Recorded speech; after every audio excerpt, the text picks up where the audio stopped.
Moving down to detail, and this does what it says on the tin. It actually helps you spot detail in the shot. By using a higher value, you can make detail look more pronounced, and it's very subtle, but it gives you more information here with the fur, and a lower value is used just to remove blur in general. So if you just want to get rid of a little bit of blur, that's fine. If you've got a very detailed shot like this, whack detail up a little bit further, and that's not adding as many artifacts as a high radius setting was doing. Watch that again. You can see this much more cartoony and blocky effect, even at 2. So let's stick to 1 and use detail to bring out the detail. Let's have a look at some of the other bits of the squirrel. So let's just keep a look at the original by ticking here,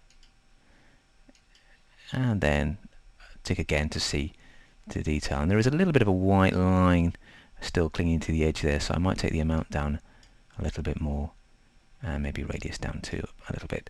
So it's a compromise between creating artifacts like halos, these are quite subtle ones, and revealing detail that's been lost.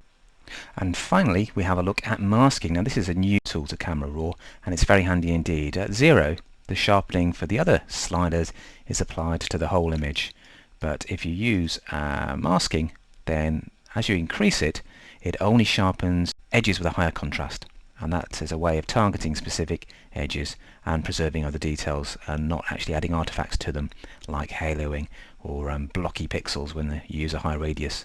So let's try that by increasing the radius a little bit. We're getting a spread here amongst the details, and then if we use masking, let's just take that up, and that is reducing some of that. They've got a little bit more blurred now by using a higher masking technique. Let's have a look at these darker pixels here, because these should be affected more by masking. If I take that down to 0,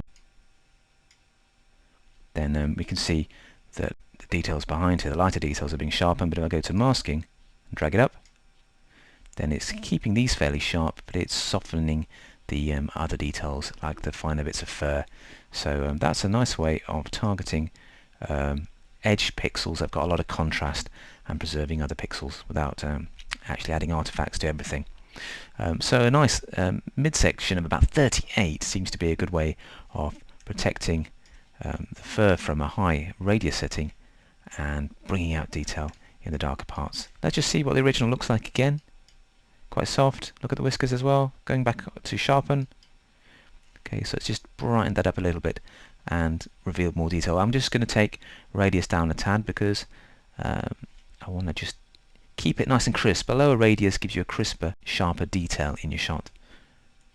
And with the detail slider quite far up as well, that is very important with this kind of image here, because there is a lot of fine detail with the squirrel.